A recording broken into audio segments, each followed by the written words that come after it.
বুখারীর হাদিস আছে, রাসূলুল্লাহ সাল্লাল্লাহু আলাইহি ওয়াসাল্লাম, আমি নিজে পড়াইছি আলহামদুলিল্লাহ, কিতাবুল ইলমে হাদিস আছে, বুখারী শরীফে আছে। নবী সাল্লাল্লাহু আলাইহি সাল্লাম একদিন মনে করেন এরকম সাহাবাদের সামনে বয়ান করতেছেন, মাঝখান দিয়ে এক সাহাবী দাঁড়াইয়া বলছে মাতাস সাআ, ইয়া রাসূলুল্লাহ কিয়ামত কোন দিন হবে?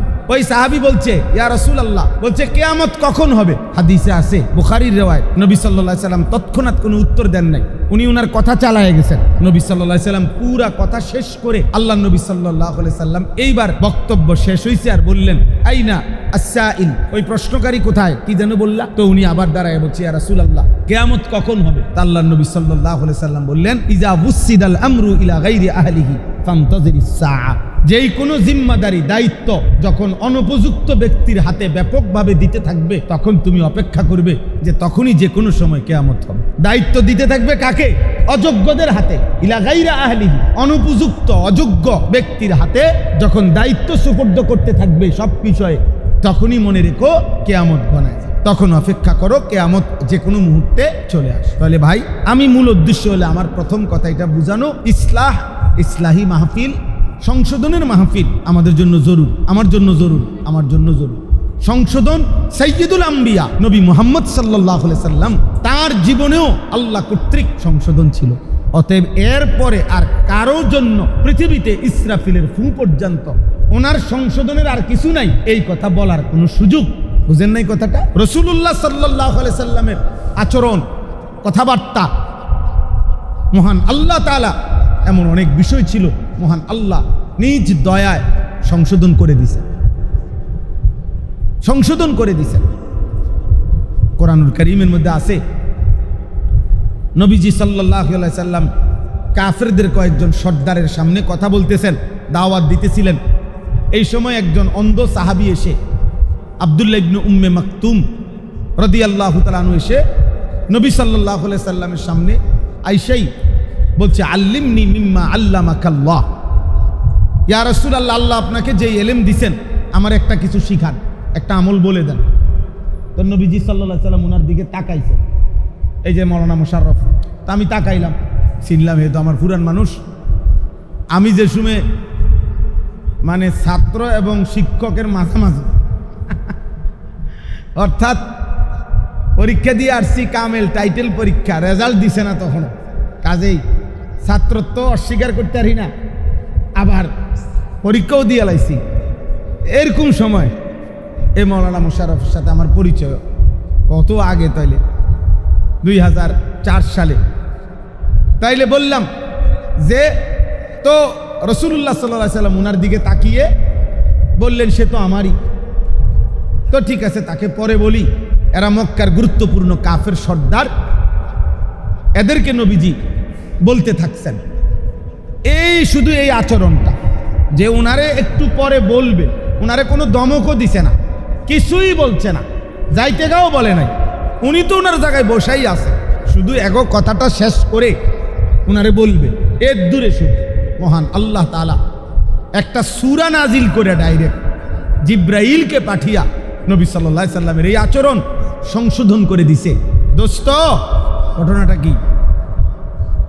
চেহারার দিকে ফিরে দিয়ে আবার চেহারা ফিরায় নিলেন, অন্ধ দেখে না।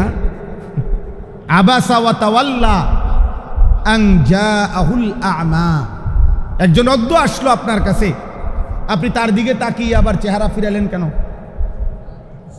এরপরে আল্লাহ বলতেছেন আপনি এই দুইজনের মধ্যে পার্থক্য করেন। সে ঈমানদার, সে নিশ্চিত আপনার কথা মানবে, আমল করবে, কিন্তু বাকিগুলো বেঈমান, এর কোনো নিশ্চয়তা নাই এরা ঈমান আনবে। তাহলে অনিশ্চিতের উপরে আপনি কেন নিশ্চিতকে দেরি করলেন কেন? সে তো সাহাবী, সে তো ঈমানদার, সে তো আপনার কথা মানবে। ওরা তো ঈমান আনবে না, না আনবে। ওমা ইউদরিকা লাআল্লাহু ইয়াযাক্কা, আপনি জানেন না ওরা ঈমান আনবে কিনা, ওরা নিজেরা পবিত্র করবে কিনা, এটা আপনার জানা নাই। কিন্তু সে নিজেকে এই তাজকিয়া, এই নিজের শুদ্ধি, আত্মশুদ্ধি করতে আসছে, নিজেকে সাজাইতে আসছে, গড়তে আসছে আপনার কাছে। আল্লাহ তাআলা বললেন এটা ঠিক হলো না, সামনের দিকে এটা খেয়াল রাখবেন। কাল্লা ইন্নাহা তাযকিরা, সাবধান, এটা কিন্তু আপনাকে উপদেশ দিলাম, কাকে? নবী সাল্লাল্লাহু হাদিস আছে। এরপরে যখনই নবীজি সাল্লাল্লাহু আলাইহি সাল্লাম ওরম দরজায় ঢুকতেছে, এই আব্দুল্লাহ ইবনে উম্মে মাকতুম অন্ধ সাহাবী ওইরকম দূরে থাকতেই দেখলেই নবীজি আগে বলতেন মারহাবান, মারহাবা, আও সব কথা বন্ধ, আও তুমি কথা বাবুরে, হ্যাঁ তোমার দিকে তোমার মালিক চাইয়া থাকে। কি কইলে? তোমার মালিক তোমার দিকে তাকায় আছে। কি আসছে?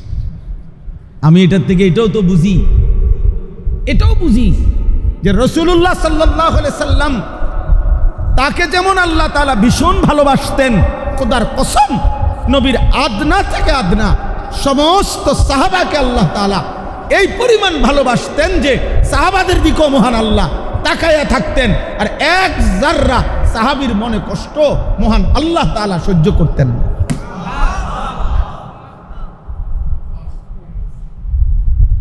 যেন আম্বিয়ায়ে কেরামকে যেমন কলিজা দিয়া ভালোবাসা, সাহাবায়ে কেরামকেও সবটা হৃদয় দিয়ে ভালোবাসা উচিত। এক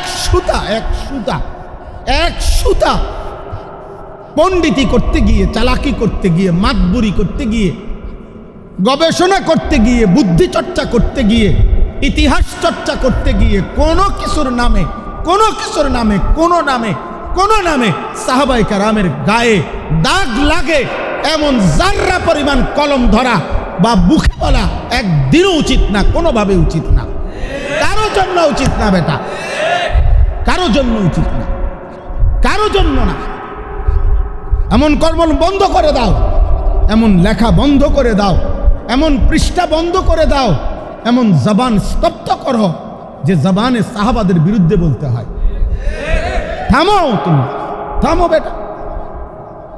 আরশ আজিম থেকে জমিনে যারা সেজদা দিলে, আরশ আজিম থেকে বন্ধু আমি সাক্ষী দিলাম এদের প্রতিটা সেজদা, প্রতিটা রুকু আমি আল্লাহর সন্তুষ্টির জন্য হইতেছে, আমি সাক্ষী দিলাম। ইয়াবতাগুনা ফাদলাম মিনাল্লাহি ওয়া রিদওয়ানা তারাহুম রুকআন সুজদা। আপনি তাকিয়ে দেখেন, আল্লাহ বলতেছে বন্ধু তাকিয়ে দেখেন আপনার সাহাবীগুলো কেমন সুন্দর রুকু করতেছে, কেমন সুন্দর সেজদা করতেছে। আল্লাহ বলেন আমি সাক্ষী দিলাম এদের প্রতিটা রুকুতে, প্রতিটা সেজদাতে এরা আমি আল্লাহর সন্তুষ্টি, আমার দয়াই তালাশ করতেছে। আমাদের নামাজের ফলাফল আমরা শুনলাম হইলে আখিরাতে, আর সাহাবায়ে কেরামের নামাজের উদ্দেশ্য মাকসাদ হাসিল হইতেছে তো নগদ জমিনেই শুনতেছে। এটা কিটা বিষয় না, আপনার আমার কেউ বলতে পারবে না আমাকে কোন নামাজের কি হালাত। সাহাবী শুনতেছে যে ওনার লাগে কইতেছে, ওনার কথা বলতেছে। সীমাহুম ফি ওয়ুজুহিহিম মিন আসারিস সুজুদ। আল্লাহ তাআলা বলে বন্ধু প্রতিটা সাহাবীর দিকে তাকিয়ে দেখেন, প্রত্যেকটা সাহাবীর চেহারায় সেজদার চিহ্ন ঝলঝল করছে। এমন সুন্দর কথা শুনবার পরে, আল্লাহ তাআলার এমন সাক্ষী শুনবার পরে কারো কলিজার মধ্যে 100টা পরিমাণ সাহস করা উচিত না সাহাবায়ে কেরামের ব্যাপারে কোনো কথা বলা। এজন্য শুধুমাত্র বললার জন্য মাইক পাইলেই বলা, কলম পাইলেই লেখা না, আল্লাহ আমাদেরকে বুঝার তৌফিক দান করেন। চলেন আব্বা, তাইলে আমরা এটা বুঝাইলাম আপনাদের কাছে, এটা বলতে চাইলাম প্রথম কথা এই ইসলাহ। যে কয়জন বুঝছেন এখানে অধিকাংশই আমাদের পরিচিত মানুষ, মহব্বতের মানুষ আপনারা, এই জন্য আপনাদেরকে আরো জোরদার করলাম, আরো তাকিদ দিলাম, প্রত্যেকেই কোনো না কোনো আল্লাহওয়ালার সোহবত সান্নিধ্যে নিজের ইসলাহ করবেন, মানে ধারাবাহিক সম্পর্ক রাখবেন, ধারাবাহিক সম্পর্ক রাখবেন। বলেন ইনশাআল্লাহ। আপনি এই কথা বলিয়েন না ও যে এখন আর ওই জামানার পূর্বের জামানার বুজুর্গ নাই, না, যদি পূর্বের জামানার বুজুর্গ এখন আর নাই তো আমনেও এখন আসার কি দরকার ছিল, আমনেও তো ওই সময় থাকলে ভালো হইতো। আমনে আছেন এই জমানায় বুজুর্গ আইতে এই জমানাতে ঘটনা কিতা কথা বুঝেন না আপনি আপনি আইলেন এই জমানায় আর আমনের ঠিক করানোর লাগে বুজুর্গ আইতে হইব আরো 500 বছর আগের তে এটা একটা বিরাট ব্যবধান হয়ে যাব না বোঝেন নাই আব্দুল বাড়ি ভাই এটা হইলুনি কথাটা যে ওনার হেই লোক নাই আমনি হেই লোক নাকি যে আসলে আমি তো আছি আজ থেকে 500 বছর আগের মানুষ কিন্তু বুজুর্গ তো নাই 500 বছর আগে অতএব প্রত্যেক জামানায় মানুষের ইসলার জন্য আল্লাহ প্রদত্ত ব্যক্তি মনোনীত আছে কিনা বলেন আল্লাহ তৌফিক দান করেন কোরআনুল কারীমের যে আয়াত পড়ছি এই আয়াত 12 নম্বর পারা 11 নম্বর সূরা হুদ এই সূরার 18 নম্বর আয়াত আমি আপনাদের সামনে সংক্ষেপে অল্প সময় তর্জমা করব আল্লাহ তাআলা বলতেছেন ওমান আযলামু মিম্মান ইফতারা আলাল্লাহি কাযিবা তার চাইতে বড় জালেম আর কে হতে পারে যে আল্লাহর ব্যাপারে মিথ্যা অপবাদ আরোপ করে আল্লাহর ব্যাপারে যে মিথ্যা অপবাদ দেয় তার চাইতে বড় জালেম আর কে হতে পারে আজলাম আধিক্যবোধক শব্দ ও ভাই কথা বলো না ভাই এটা ভিতরে কথা বলো না যার কথা বলা দরকার বাইরে গিয়া বলো ভাই বাবা আমি অনুরোধ করলাম আমার কষ্ট দিয়েন না পণ্ডিতি করেন না কেউ এখানে বসে মাতবরি করেন না কেউ কাউরে বুঝানোর দরকার নাই এখানে বসে আপনি বুঝেন শুধু হয় না বুঝতে ওরে বাদ দেন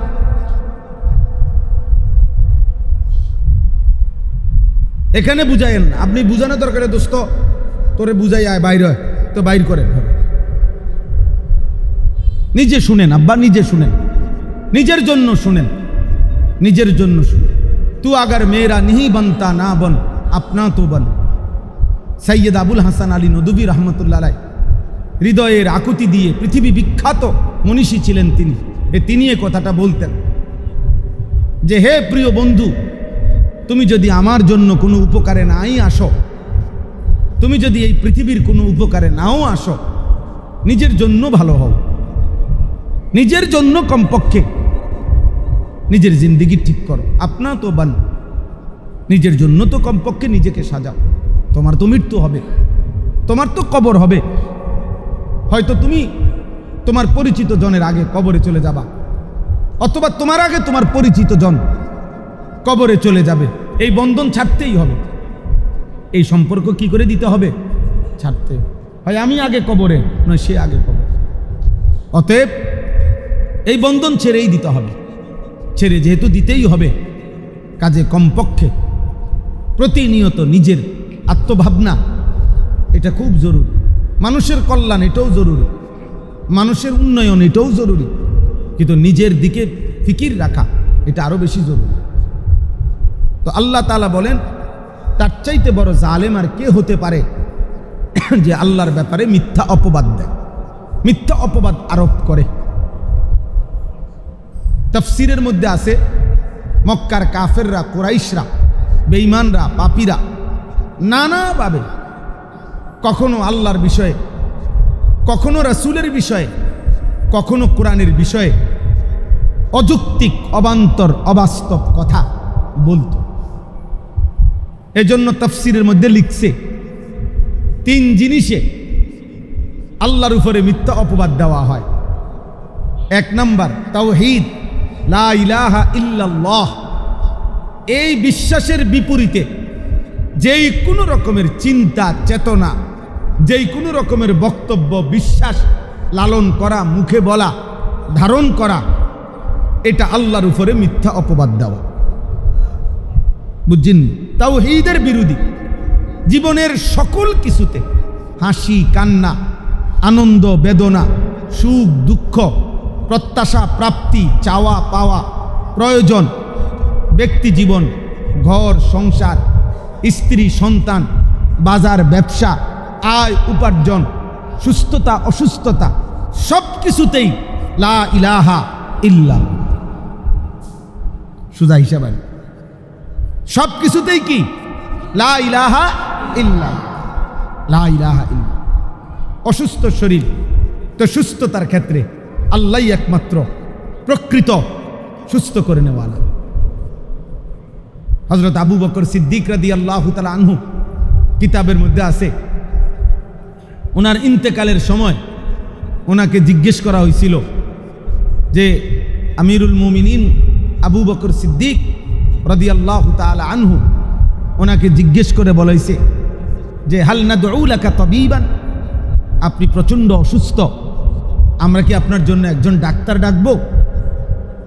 তখন তিনি বলছে আত-তাবিবু কাদ রাআনি, ডাক্তার সাহেব তো আমারে দেখছে।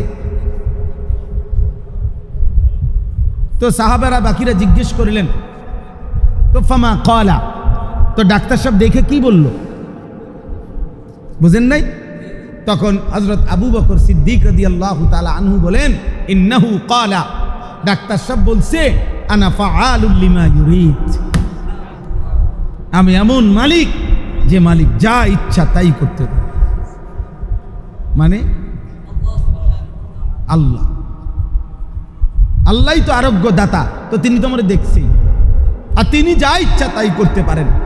তিনি সুস্থতাও দিতে পারেন, তিনি অসুস্থ, তিনি হায়াতও দিতে পারেন, মৃত্যুও দিতে পারেন।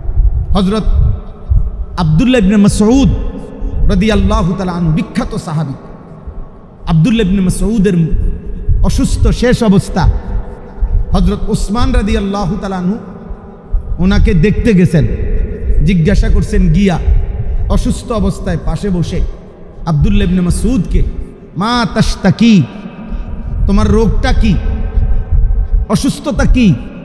তো তিনি বলছেন জুনুবি, আমার সারা জিন্দেগির গুনাহ, এগুলাই আমার রোগ, আমার গুনাহগুলো। তো বলছেন ওমা তাশতাহি, ওসমান রাদিয়াল্লাহু তাআলা আনহু বলেন আব্দুল্লাহ ইবনে মাসউদ, এখন তুমি চাচ্ছ কি, কি চাচ্ছ? তিনি বলেন রাহমাতু রাব্বি, আমার রবের রহমত চাচ্ছি। রোগ আমার গুনাহ, আমি চাচ্ছি আমার আল্লাহর কাছে আল্লাহর রহমত চাই।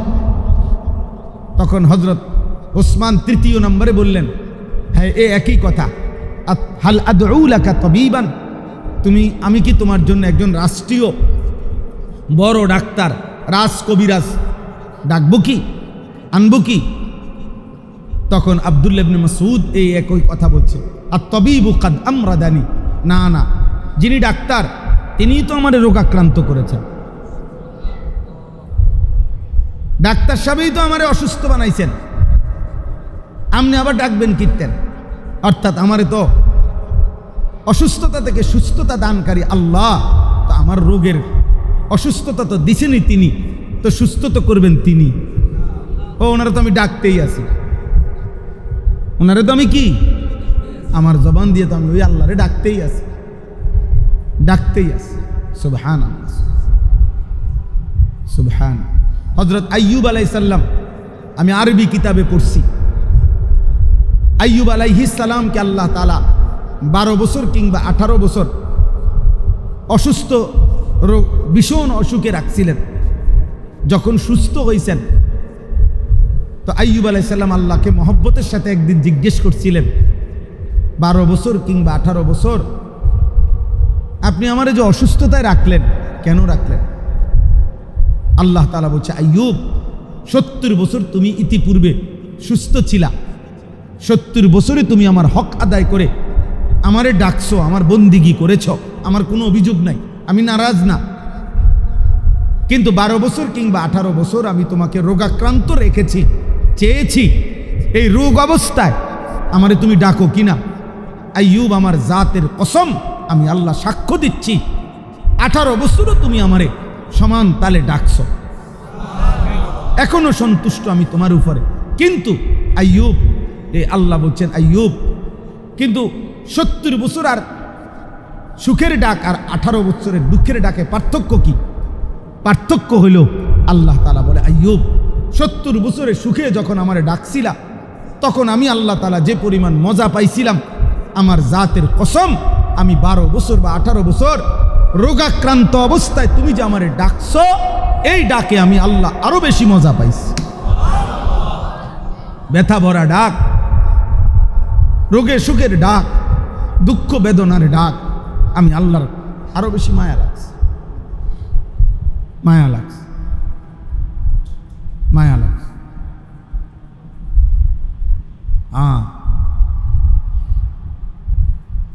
আমাদের বাংলাদেশের একজন অন্যতম বুজুর্গ আছেন, ফুলচুয়ার হজরত, ঢাকা ফরিদাবাদ মাদ্রাসার প্রধান মুফতি, বাংলাদেশের সর্বজন শ্রদ্ধেয় বুজুর্গ আলেম। এদেশে শত শত হাজারো আলেম যার হাতে মুরিদ, যার বায়াত, আল্লামা মুফতি আবু সাঈদ দামাত বারাকাতুহুমুল আলিয়া, মুফতি আবু সাঈদ সাহেব ফুলচুয়ার হজরত। আমি ওনার জীবনে বহু বয়ান শুনছি।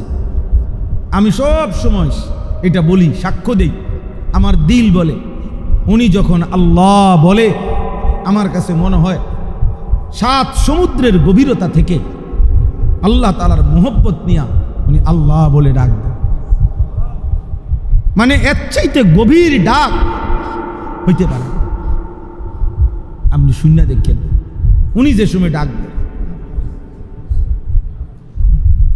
উনি যখন ডাক। এই জন্য প্রিয় ভাই, এটা জরুরি বিষয় যে সব অবস্থায়, সুস্থতা অসুস্থতা, চাকরি ব্যবসা, আয় উপার্জন, নওজোয়ান ভাই তোমাদের কাছেও বলি, ভাই জিন্দিগির চাহিদা পূরণ তোমারে দিয়ে তুমি পারতা না রে ভাই। মোবাইল দেখে দেখে অনেকের এই চাহিদা, নফসের চাহিদা, লজ্জাস্থানের চাহিদা, জিন্দিগি শেষ করে দিচ্ছে। অথচ একটু যদি বিবেক খাটাইতো যে আমার সমস্ত চাহিদা, আমার জীবনের সব আশা পূরণকারী একমাত্র আল্লাহ, এটা যদি সে বুঝতো, তাহলে জীবন অনেক সহজ হয়ে যাইত, অনেক সুন্দর হইত, এত কারাকারি, এত কামড়া কামড়ি লাগতো না। আমার জন্য যা আসার তা আসবেই, আমার জন্য যা আসবে না তা আসবেই না। আল্লাহুম্মা লা মানি আলিমা আতাইতা ওয়ালা মুতি আলিমা মানাতা ওয়ালা ইয়ানফাউ যাল জাদ্দি মিনকাল জাদ। একজনই ভাবেন, নবী সাল্লাল্লাহু আলাইহি সাল্লাম 5 ওয়াক্ত নামাজের পরে, প্রত্যেক ওয়াক্ত নামাজের পরে নবীজি এই দোয়াটা পড়তেন, আল্লাহ আপনি দিলে বাধা দিবে কে? আপনি না দিলে দিবে কে? আপনাকে বাদ দিয়ে চেষ্টা করে কি লাভ হবে? আল্লাহ দিলে বাধা দিবে কে? কথা বলে না। আল্লাহ না দিলে দিবে কে? আল্লাহকে বাদ দিয়ে চেষ্টা করে কি লাভ হবে আব্বা? বলো না ভাইয়া। এত মিথ্যা, এত চুরি, এত বাটফারি, এত ধোঁকা, এত প্রতারণা, এত সুদ, এত কিস্তি, এত লোন, এত হারাম, এত ঘুষ, এত বাটফারি, এত সিটারি, এত উল্লাস কি দরকার? এত হাজারি টাকার জন্য, সম্পদের জন্য, দুনিয়ার জন্য এত কামরা কামড়ির কি দরকার? আপাদ মস্তক, মাথার চুল থেকে পায়ের নখ পর্যন্ত ঘামে ভিজা যাইতেছে, ঘামের পর ঘাম ঝরতেছে, রাত নাই দিন নাই। কয়টা টাকার জন্য কি পরিমাণ ব্যতিব্যস্ত। কে তার সৃষ্টিকর্তা? কে তাকে বানাইছেন?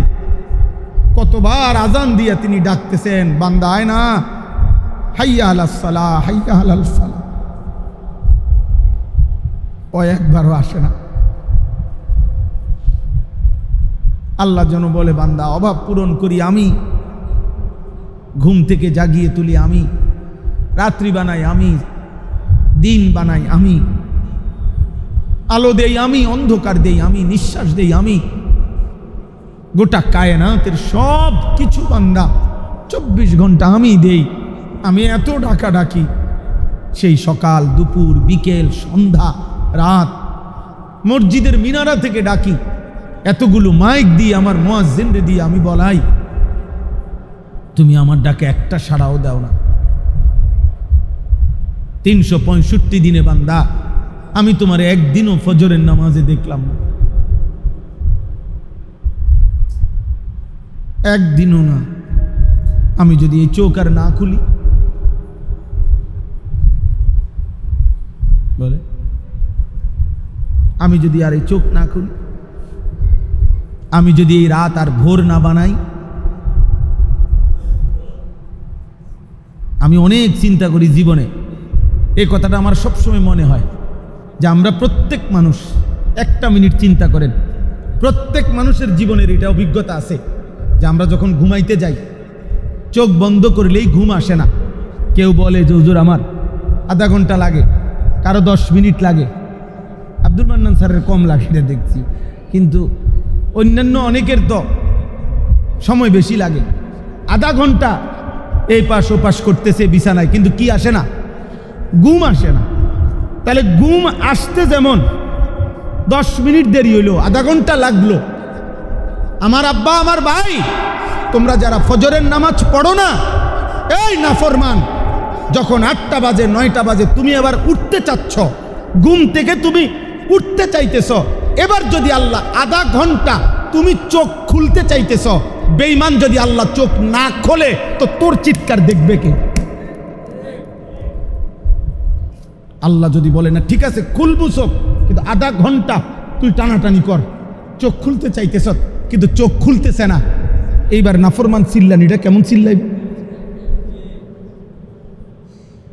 এ তো গোটা এলাকা এক করে লাইব, মা তুমি কই, আমার চোখ তো খুলতেছে না, বাবা তুমি কই, আমার চোখ তো খুলতেছে না, আব্বা, তো মা চিৎকার শুরু করে দিব।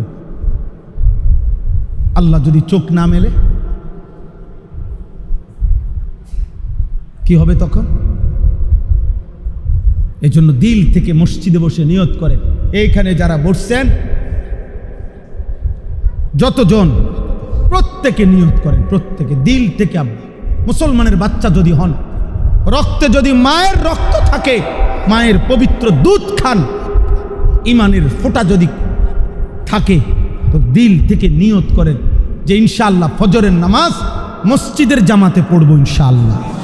বলেন ইনশাআল্লাহ।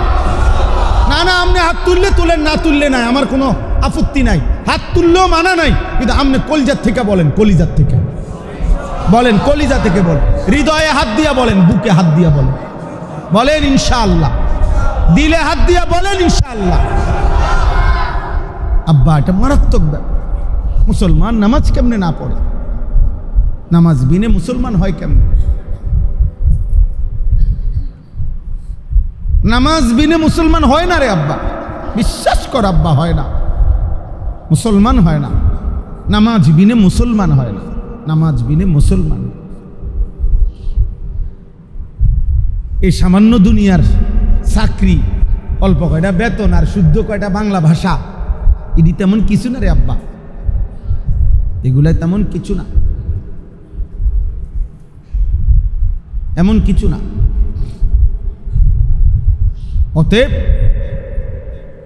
জীবনের সকল ক্ষেত্রে হাসি কিংবা কান্না, উপার্জন কিংবা রোজগার, সুস্থতা কিংবা অসুস্থতা, সব ব্যাপারেই আমার দিলে থাকবে লা ইলাহা ইল্লাল্লাহ।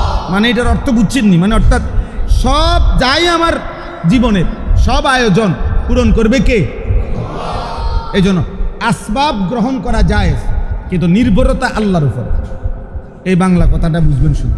মানে আসবাব বলতে বাহ্যিক হালাল বৈধ উপায় উপকরণ গ্রহণ করা অনুমোদিত। উসিলা, আচ্ছা উসিলা যেটা আপনারা বুঝতে সুবিধা, আমরা এটারে বলি আর আসবাব, অর্থাৎ দুনিয়াবি উপায় উপকরণ। আপনি চাকরি নেন, আপনি ব্যবসা করেন, আপনি বিবাহ করেন, স্বামী স্ত্রী মেলামেশা করে, হ্যাঁ, রোজগার করুক, এরপরে খেতে ফসল ফলাক, এরপরে দিয়া অফিসে কাজ করুক, এরপরে মালের উৎপাদনের জন্য মেশিন চালু করুক, সব ঠিক আছে উপকরণ, কিন্তু নির্ভরতা কার উপরে? এই কথাই, ধান লাগান, বীজ ফেলান, ফসল ফলান, সবই ঠিক আছে, কিন্তু নির্ভর করবেন কার উপরে? এই কথাই দেইছে। তাহলে বাহ্যিক উপকরণ, হালাল বৈধ উপকরণ গ্রহণ করা অনুমোদিত, আল্লাহ কর্তৃক কি আছে? অনুমোদিত আছে, কিন্তু নির্ভরতা আল্লাহর উপর। এটারই আল্লাহ নবী বলছেন। এক সাহাবী জিজ্ঞেস করছে, ইয়া রাসূলুল্লাহ, আমরা যে নামাজে আসি, নামাজে আইসা আমাদের উট, গাধা, ঘোড়া এইটা মসজিদের সামনে আইয়া বান দিতাম নি, নাকি এমনি আল্লাহর উপরে ভরসা করে ছেড়ে দিতাম? নবী সাল্লাল্লাহু আলাইহি সাল্লাম বলছেন আগে টাইট করে বান দিবা, এরপরে আল্লাহর উপরে কি করবা। সোজা কথা, কেমন সুন্দর উদাহরণ, সহজ উদাহরণ, সহজ উদাহরণ না? বান দিবা টাইট করে। তাহলে বাহ্যিক উপকরণ গ্রহণ করা কি আছে যায়, কিন্তু নির্ভরতা। আর যদি এইটা যার মধ্যে যেই কোনো ব্যাপারে না থাকে তো এই ব্যক্তি জালেম, এই ব্যক্তি আল্লাহর উপরে মিথ্যা অপবাদ দেয়। 2 নাম্বার, রাসূলুল্লাহ সাল্লাল্লাহু আলাইহি সাল্লামের 23 বছরের জিন্দেগীর যাররা পরিমাণ সুন্নাত, তরিকা, রাসূলুল্লাহ সাল্লাল্লাহু আলাইহি সাল্লামের কথা, সিদ্ধান্ত, বক্তব্য, মন্তব্য, আচরণ, উচ্চারণ নবী সাল্লাল্লাহু আলাইহি সাল্লামের এর যেই কোনো আদনা থেকে আদনা, ছোট্ট থেকে ছোট্ট কথাটাকেও অবমূল্যায়ন করা, প্রত্যাখ্যান করা, এটা আল্লাহর উপরে মিথ্যা অপবাদ দেওয়া।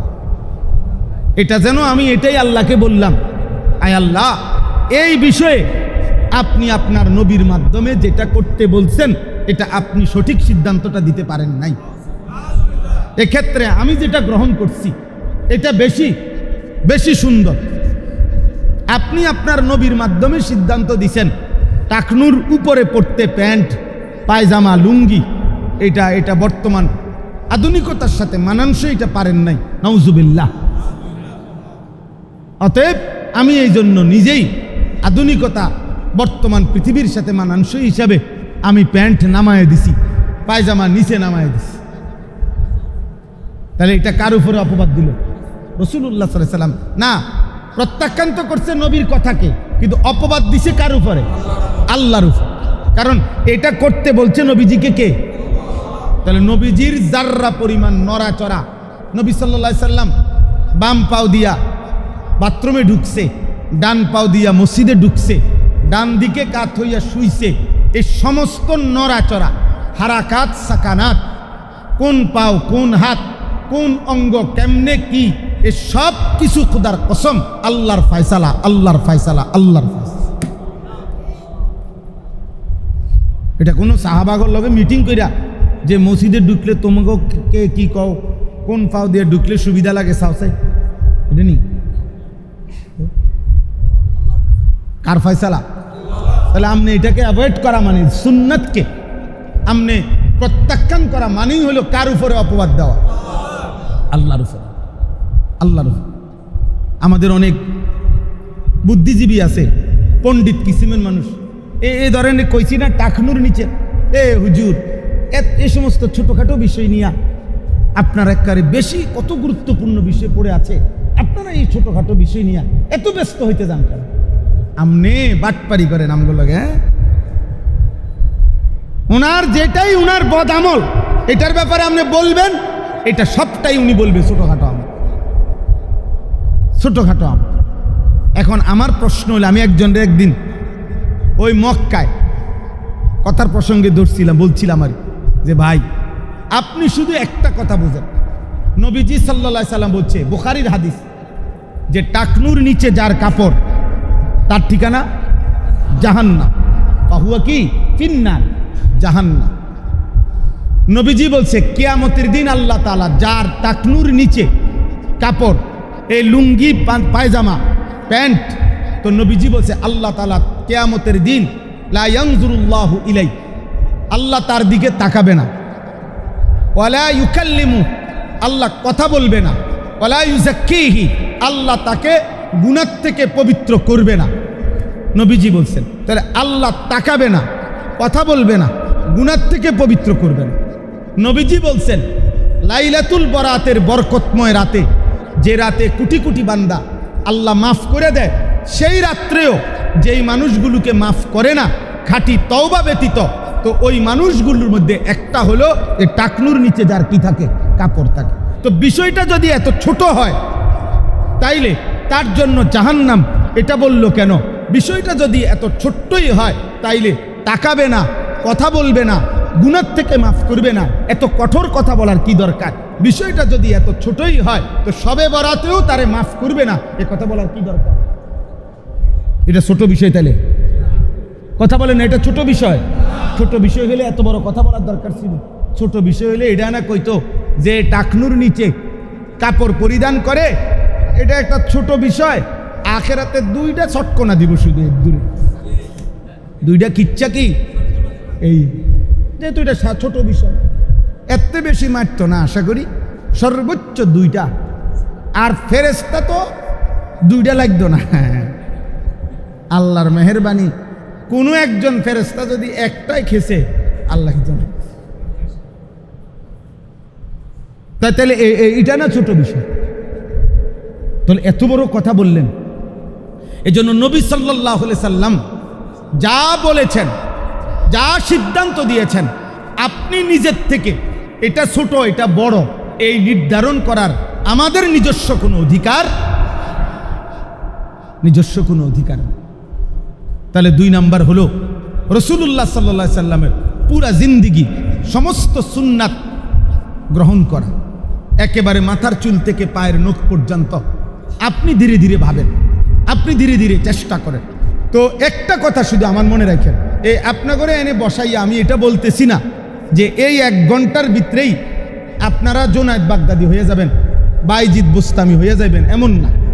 কিন্তু মূল উদ্দেশ্য হলো একটা কথা বলা, যে আপনি আপনার দিলটা, অন্তরের রুখটা, নিজের কলিজার দিলের মনোযোগটা আল্লাহর দিকে ফিরান, আখেরাতের দিকে ফিরান। যে আব্বা তুমি ফজরের নামাজ মসজিদের জামাতে পড়ো, একটা ছেলের সাথে পরিচয় করে যে আব্বা তোমারে আমি কল দিব, তুমি উঠবা, ও আবার আরেকজন বন্ধুরে যদি ডাকে, তো ধীরে ধীরে একজনরে যদি দায়িত্ব নেয়, আমি পড়বো, আমি একজনকে ডাকবো, তাইলেও দেখবেন ইনশাআল্লাহ 6 মাসে দেখবেন ফজরের মুসল্লি অনেক বেড়ে গেছে। ফজরের মুসল্লি বাড়ানো দরকার, ফজরের মুসল্লি বাড়ানো। ফজরের নামাজ খুব হিম্মত, বাকি নামাজগুলো আদায় করা ফজরের বরকতে আল্লাহ সহজ করে দেয়। আল্লাহ সহজ, চেষ্টা করবেন তো ইনশাআল্লাহ। যুবক ভাই আছেন, অনেক কষ্ট করছেন, এই গরমের মধ্যে বসে রয়েছেন, দমকা দমকি শুনছেন। আল্লাহ আপনাদেরকে ভালো রাখেন, ঈমান আমলে দান করেন। আমার বন্ধু, আমার ভাই, আমরা স্বপ্ন দেখি কিশোর যুবকরা বদলাবে, স্কুলে পড়ুক, কলেজে পড়ুক, ইউনিভার্সিটি পড়ুক। আমার কথা হলো যে যেখানে পড়ুক কোনো অসুবিধা নাই, কিন্তু আল্লাহকে চিনুক, সামান্য হলেও অজু, নামাজ, সূরা, কেরাত, দোয়া কালাম শিখুক। সংশোধনের 5টা ধাপ আল্লাহ তাআলা বলেছেন। প্রথম হলো নিজের সংশোধন, কু আনফুসাকুম। দ্বিতীয় হলো পরিবারবর্গের সংশোধন, ও আহলিকুম। তৃতীয় হলো আত্মীয় স্বজনের সংশোধন, ও আনদির আশিরাতাকাল আকরাবিন। চতুর্থ হলো নিজ এলাকা, নিজ দেশবাসীর সংশোধন, লিতুনদিরা উম্মাল কুরা ওমান হাওলাহা। আর পঞ্চম হলো সারা বিশ্ব মানবতার সংশোধন, উখরিজাত লিন্নাস তা'মুরুনা বিল মা'রুফ ওয়া তানহাউনা আনিল মুনকার। এই 5টা সংশোধন। তো স্বাভাবিকভাবে ইসলাহ এটা বললেই প্রথম বুঝায় ইসলাহে নফস, মানে নিজের সংশোধন, আত্মসংশোধন। এটারই বলে হয় আত্মশুদ্ধি, আত্ম উন্নয়ন, আত্মগঠন। এই মানে নিজেকে গঠন করা, নিজের উন্নয়ন করা, নিজের সংশোধন করা। সারা পৃথিবীতে যত তরিকত বলে, তাসাউফ বলে, আধ্যাত্মিকতা বলে, পীর, মাশায়েখ, আউলিয়া, বুজুর্গ, খানকা, তাসাউফ, এই সব কিছুর মূল অর্থ হচ্ছে আত্মশুদ্ধি, ইসলাহে নফস। এই ডিপার্টমেন্টের মাকসাদে এটা নিজেকে সংশোধন করা। সমস্ত পীর, মাশায়েখ, আউলিয়া, বুজুর্গ, তাসাউফ, তরিকত, আধ্যাত্মিকতা, আত্মশুদ্ধি, তাজকিয়া, সব কিছুর মধ্যে মূল টার্গেট নিজেকে সংশোধন করা, ইসলাহে নফস, নিজেকে সংশোধন করা। কোনো একজন মুসলিহ, আল্লাহর কোনো নেক বান্দা যে নিজেকে সংশোধন করেছে, তার সোহবতে, সান্নিধ্যে নিজেকে ঠিক করা। এজন্য আল্লাহ তাআলার এটা চিরন্তন রীতি, নিজের সংশোধন একাকী নিজে করা যায় না, এটা নিজাম নাই, সিস্টেম নাই, সম্ভব না। নিজে নিজে নিজেকে সংশোধন করার সিস্টেম নেই। এই ইসলাহ মানেই হলো দুইজন থাকবে এখানে, একজন সংশোধনকারী আর আরেকজন সংশোধিত, মানে যে সংশোধন হচ্ছে। একজন মুজাক্কি, একজন মুজাক্কা, একজন মুরাব্বি, একজন মুরাব্বা। একজন হলো যে নিজের সংশোধন করতেছে, আরেকজন হলো যিনি করতেছেন। এই দুজন লাগবে। ইলমের জন্য এটা জরুরি। সর্বযুগে কোরআন সুন্নাহর ইলম নিজে নিজে পূর্ণাঙ্গ সঠিক নিজে নিজে অর্জিত হয় না। নবী সাল্লাল্লাহু আলাইহি ওয়াসাল্লাম বলছেন, ইন্নামাল ইলমু বিত্তাআল্লুম, নিশ্চয়ই ইলম হয়ে থাকে ছাত্রত্ব, শিষ্যত্ব গ্রহণ করার দ্বারা। তাআল্লুম, এই জন্য নিজে নিজে মালুমাত হয়, মানে এমনি কিছু বিষয় জানা হয়। এই ইসলাম সম্পর্কে কিছু আইডিয়া আছে আর কি, কিছু বই পড়ছেন, কিছু পত্রিকা পড়ছেন, কিছু ফেসবুকে দেখছেন, কিছু অ্যাপসের মাধ্যমে শিখছেন, বিভিন্ন ওয়াজ নসিহতে খণ্ডিত কিছু কিছু শুনছেন, এগুলা মালুমাত কিছু আছে, জানেন আর কি কিছু। ইলম যেটা ধারাবাহিক, এটা ধারাবাহিক উস্তাদ শাগরিদের সম্পর্ক ছাড়া হয় না, এটা মনে রাখতে। অনেক সময় অনেকে আছে না, বলে যে হুজুর 2-4 কলম আমরাও জানি না, আমিও তো কই আপনি জানেন। 2-4 কলম কা আপনি 8-10 কলম জানেন, 2-4 খাতা জানেন আপনি, মনে হয়। কিন্তু এইটা কোনো কথা না। কথা হলো এই তাজকিয়া, তারবিয়ত, তালিম, এটার নিজামে, এটা সিস্টেমে, এটা যে এখানে একজন উস্তাদ, একজন শাগরিদ, একজন মুরাব্বি, একজন মুরাব্বা, একজন মুজাক্কি, একজন মুজাক্কা, একজন মুসলিহ, একজন মুসলাহ। একজন হবেন সংশোধনকারী, যিনি সংশোধন করবেন, আর আরেকজন হলো সংশোধিত, যিনি সংশোধন হবেন। একজন হলো আত্মশুদ্ধি করবেন, আরেকজন হলো আত্মশুদ্ধি করাবে নিজের। আর এটাই আল্লাহ তাআলা কোরআনুল কারীমে বলছেন, আমি আল্লাহ তাআলা আমার নবী সাল্লাল্লাহু আলাইহি ওয়াসাল্লাম, ওনাকে দিয়ে আমি আল্লাহ তাআলা এই কাজটাও করাইছি। নবীজির 3টা বড় কাজ ছিল। 1 নাম্বার কোরআনুল কারীমের পূর্ণ তেলাওয়াত করা, শিখানো।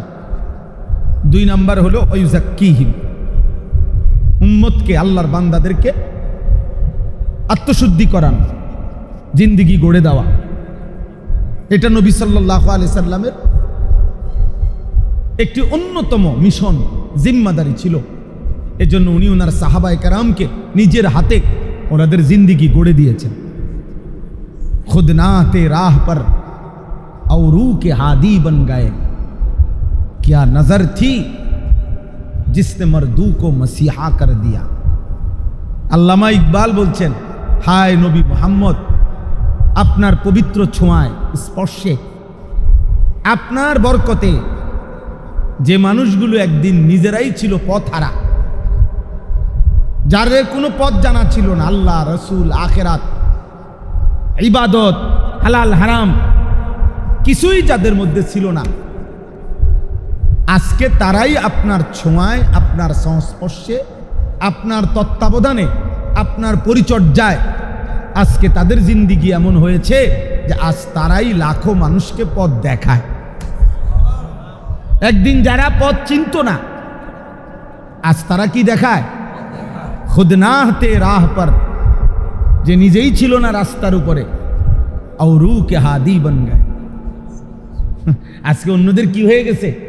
হাদি হয়ে গেছে, পথ প্রদর্শক হয়ে গেছে। তো কবি আল্লামা ইকবাল বলে, क्या नजर थी जिसने मर्दू को मसीहा कर दिया। हाय नबी, আপনার চোখের কি দৃষ্টি যে রোগীরেই আপনি চিকিৎসক বানায় ফেলছেন। যে ছিল মূলত রোগী, এখন রোগী এমন আরোগ্য লাভ করছে, এখন রুগী চিকিৎসা করে, রুগী চিকিৎসা, এখন রুগী চিকিৎসা। এটা সেই লোকটা। ইতিপূর্বে এই যুবক মক্কার জমিনে এক যুবক একটা মহিলার কয়টা বকরি চড়াইতো, বকরি ছাগল।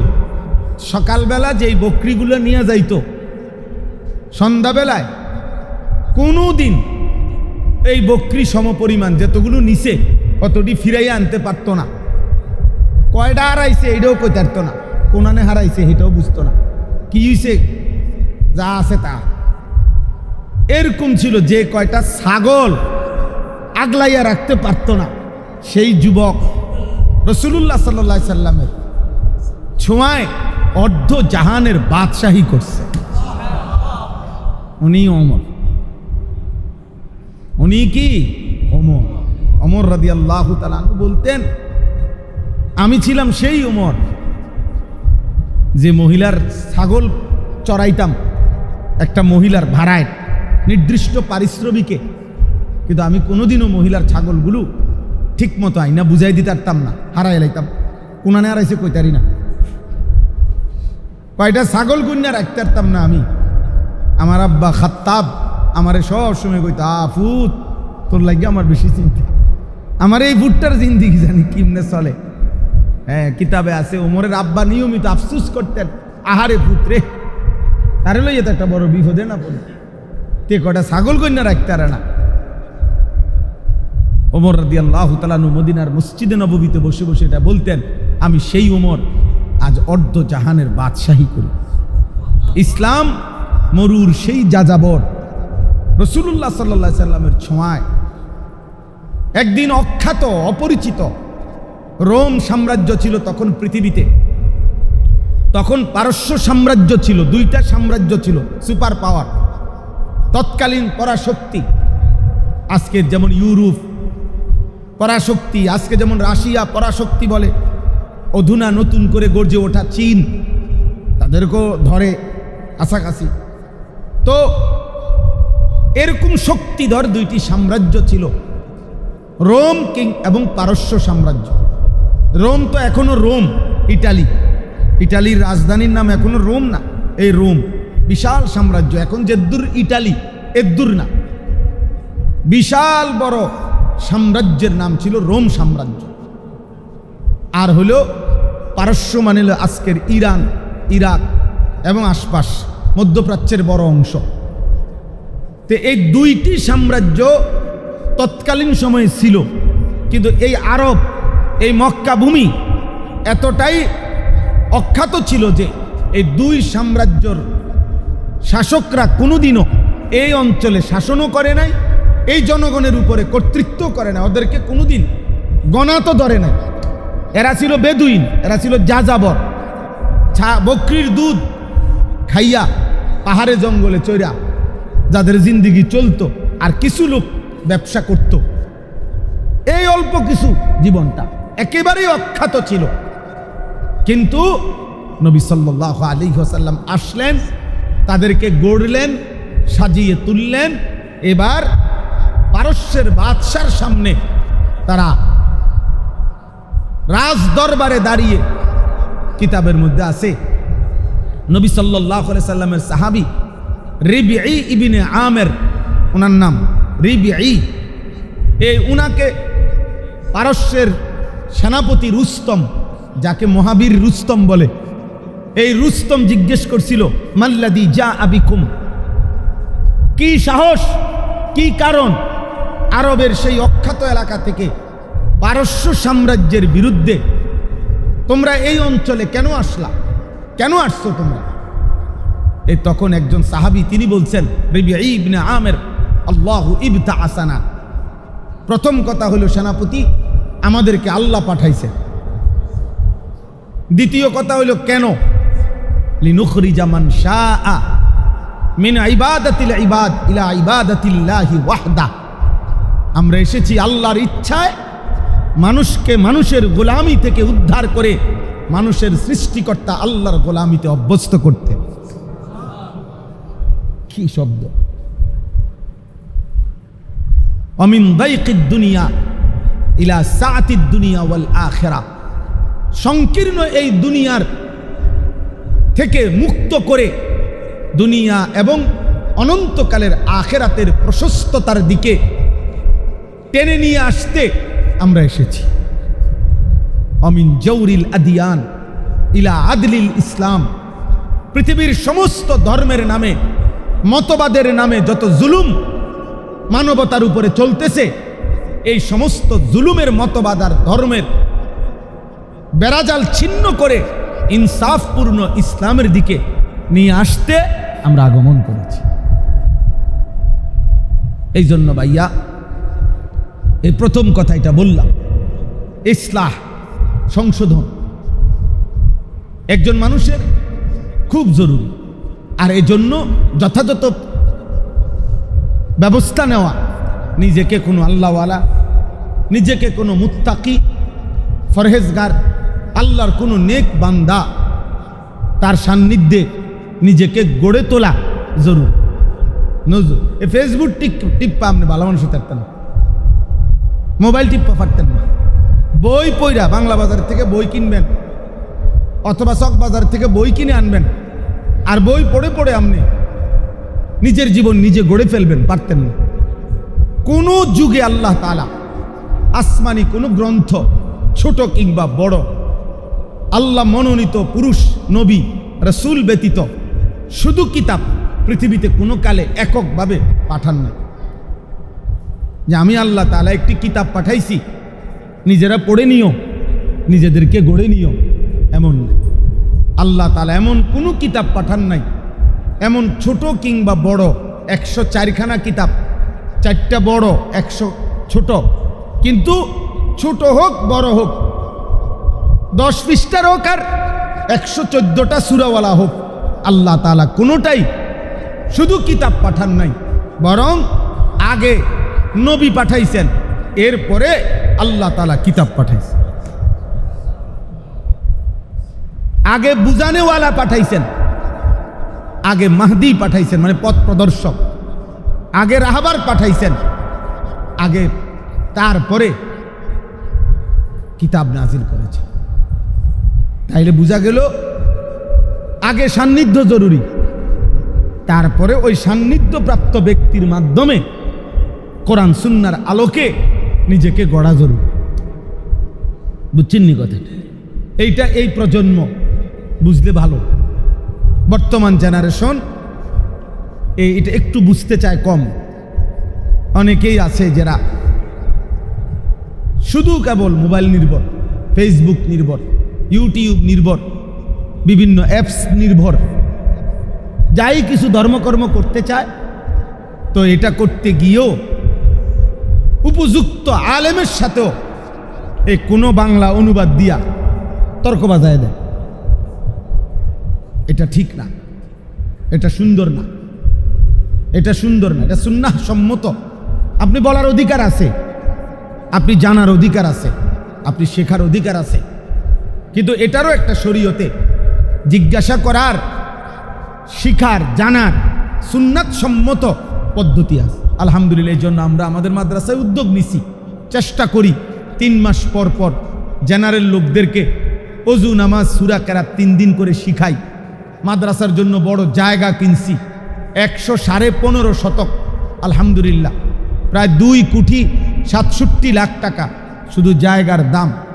আশা করে রাখছি বড় প্রতিষ্ঠান করব, যেখানে সারা বাংলাদেশ থেকে এই উদ্দেশ্যে যেই কোনো মুসলমান বছরের যেই কোনো সময়, যার যেটুকু সময়, এটুকু সময় নিয়ে আসবে, দিন শিখবে। যে আসবে যখন, দিন শিখবে তখন, যার সময় যতক্ষণ, দিন শিখবে ততক্ষণ। এই স্লোগানের উপরে আমি মাদ্রাসার আলাদা ভবন করতে চাচ্ছি সারা বছরের জন্য। দোয়া করবেন, চেষ্টা করবেন, সুযোগ থাকলে সহযোগিতা করবেন।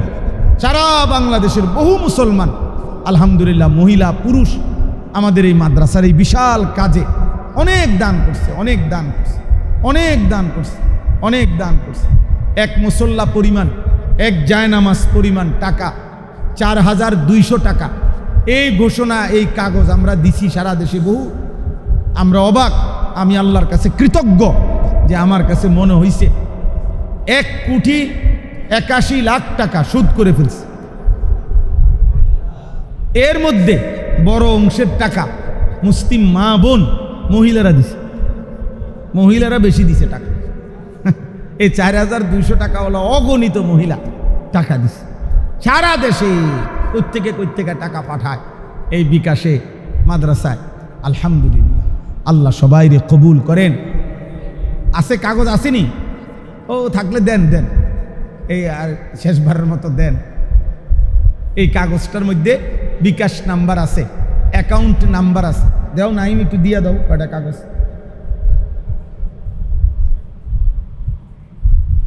এইটা নেন, ওটার মধ্যে লেখা আছে এটা এক মুসল্লা পরিমাণ জমির দাম 4,200 টাকা। আমাদের এর আবেদন, এই কাগজটা হ্যান্ডবিলটার মধ্যে বিকাশ নাম্বারও আছে, অ্যাকাউন্ট নাম্বার আছে। যাদের সুযোগ হয় আমাদের এই জমি এই প্রকল্পে দিয়েন, বরকত পাইবেন। সাহেবে দাওয়াত দিবনি কয়নি না, ওই তাবু কলা আর দিবেন বলেন কেন, বলেন না কেন? আল্লাহ কবুল করেন। আর কোনো কথা?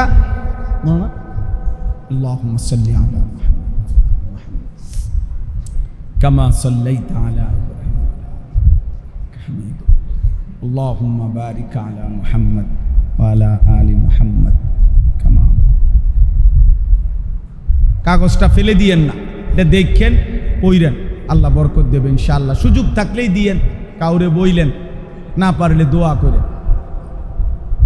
আলহামদুলিল্লাহি রাব্বিল আলামিন।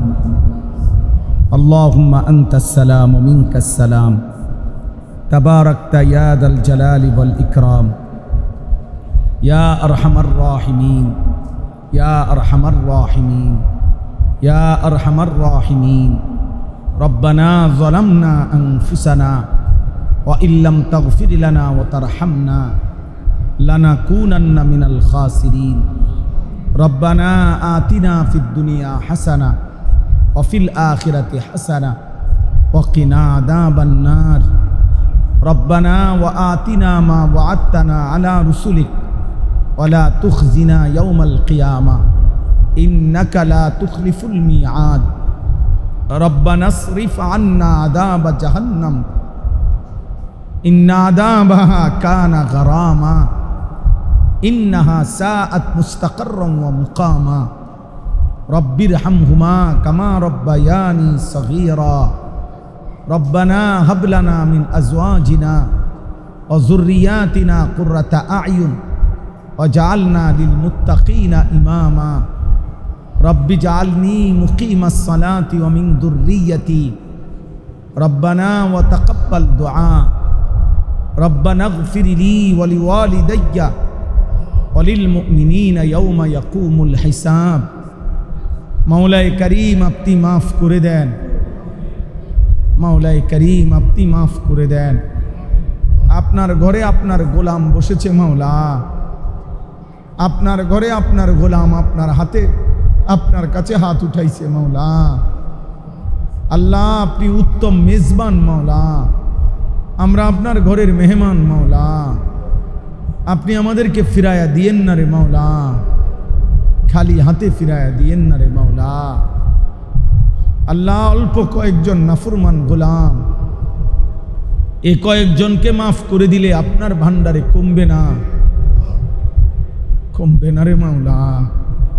আপনি মাফ করে দেন, আপনি মাফ করে দেন, আপনি মাফ করে দেন, আপনি মাফ করে দেন, মাফ করে দেন। চোখ বন্ধ করে ভেবে দেখেছি মাওলা, জিন্দিগি নাফরমানি বেশি করেছি, আপনার গোলামির হক আদায় করি নাই, আপনার বন্দিগির হক আদায় করি নাই। কত রাত গেছে আপনাকে একটা সেজদাও দেই নাই, কত দিন গেছে আপনারে একটা সেজদাও দেই নাই।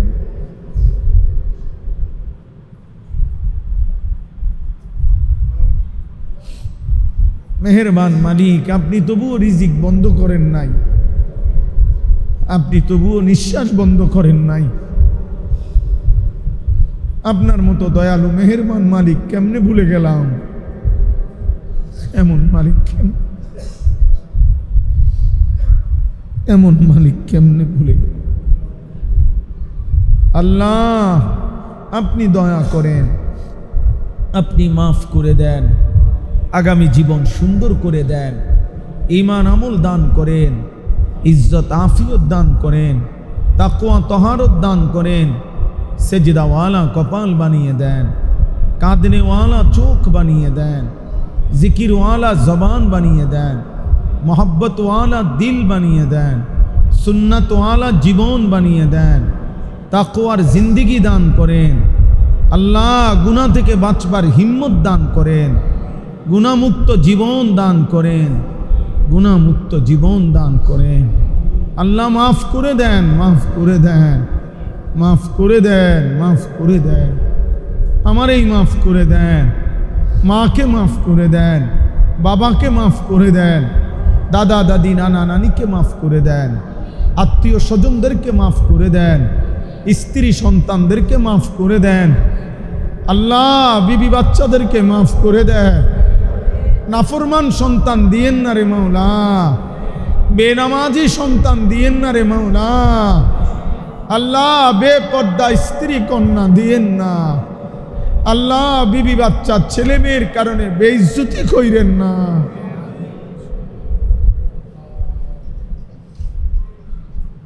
সন্তানদেরকে দিন দান করেন, সন্তানদেরকে ঈমান দান করেন, পারিবারিক শান্তি দান করেন, ঘরে পরিবারে শান্তি দান করেন, শান্তি দান করেন, নামাজের পরিবেশ দান করেন, জিকিরের পরিবেশ দান করেন, তেলাওয়াতের পরিবেশ দান করেন।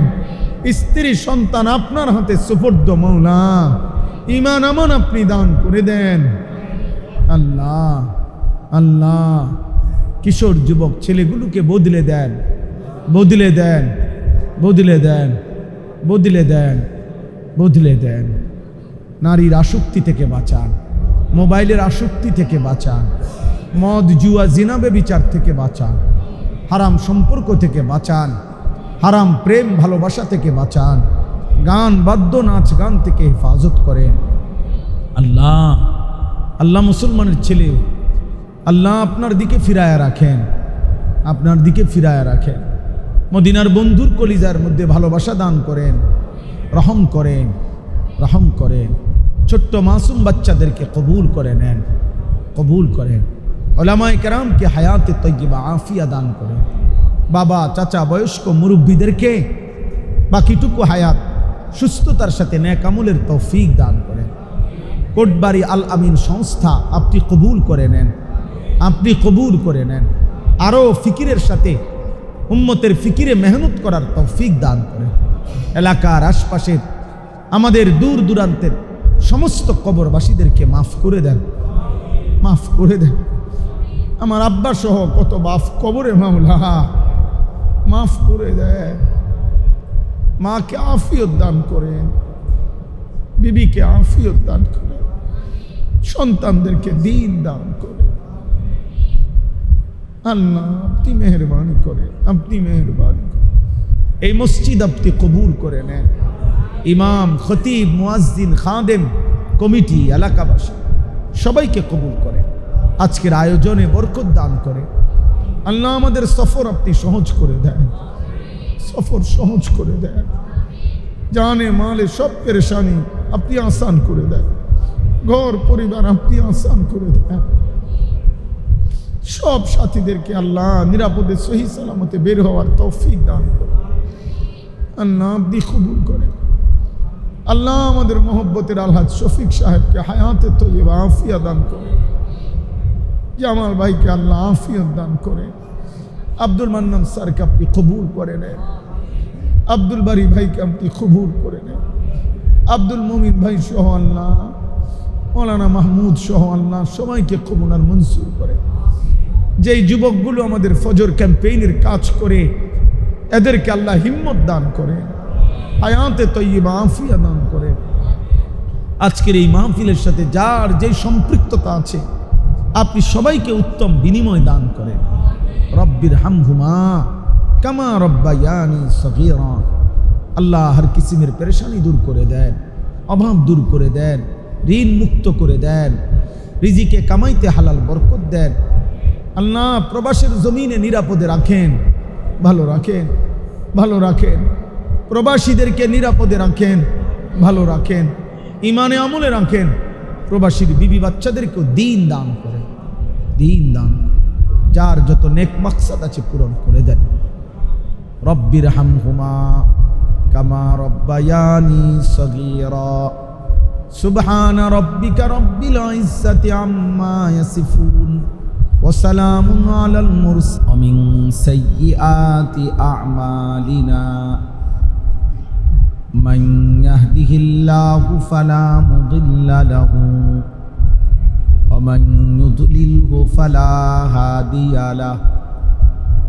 ওয়া নাশহাদু আল্লা ইলাহা ইল্লাল্লাহু ওয়াহদাহু লা শারীকা লাহু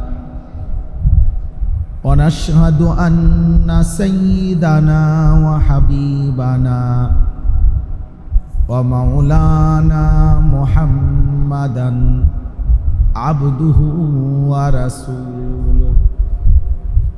আম্মা বা'দ ফাআউযু বিল্লাহি মিনাশ শাইতানির রাজীম। বিসমিল্লাহির রাহমানির রাহিম।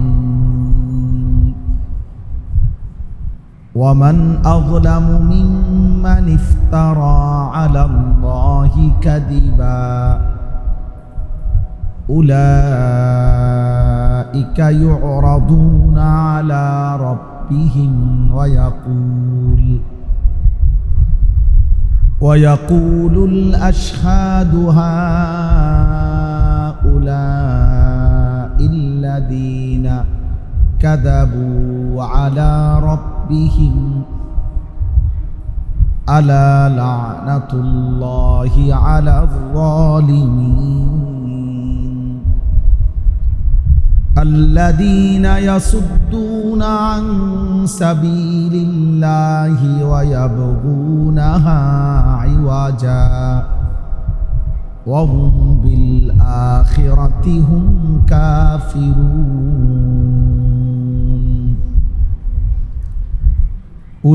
أولئك لم يكونوا معجزين في الأرض وما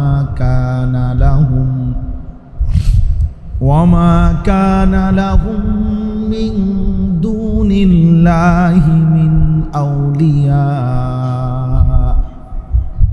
يضاعف لهم العذاب ما كانوا يستطيعون السمع وما كانوا يبصرون صدق الله مولانا العظيم وقال نبينا صلى الله عليه وسلم قل آمنت بالله ثم استقم اللهم صل على محمد وعلى آل محمد كما صليت على إبراهيم وعلى آل إبراهيم إنك حميد مجيد اللهم بارك على محمد وعلى آل محمد كما باركت على إبراهيم وعلى آل إبراهيم إنك حميد مجيد سبحانك لا علم لنا إلا ما علمتنا إنك أنت العليم الحكيم আলহামদুলিল্লাহ। আল্লাহ পাক রব্বুল ইজ্জত জুল জালাল ওয়াল ইকরামের ফজল করম, রব্বুল আলামিনের ইহসান মেহেরবানি দয়া, আল্লাহ তাআলা আমাদেরকে আজ 27 জুলাই 2026 রোজ সোমবার কুমিল্লা সদর, কোটবাড়ি, রামপুর বাইতুল আমান জামে মসজিদের অভ্যন্তরে কোটবাড়ি আল আমিন সংস্থার উদ্যোগে আজকের এই মোতাবাররাক ইসলাহি মাহফিলে আল্লাহ তাআলাই আমাদেরকে আসবার বসবার আল্লাহর জন্যই জমা হওয়ার তৌফিক দান করেছেন। আলহামদুলিল্লাহ। ইসলাহি মাহফিল মূলত সংশোধনের মাহফিল। ইসলাহ শব্দটি কোরআনুল কারিমে ব্যবহৃত শব্দ। কোরআনুল কারিমে বহু আয়াতের মধ্যে এই শব্দটা ব্যবহার আছে। অর্থ হচ্ছে সংশোধন করা, ঠিক করা, মেরামত করা। নষ্ট হয়ে গেছে তো এটা ঠিক করা। তো কোরআনুল কারিমের মধ্যে আল্লাহ তাআলা এই ইসলাহের মানে সংশোধন করার অনেক গুরুত্ব আরোপ করেছেন। তন্মধ্যে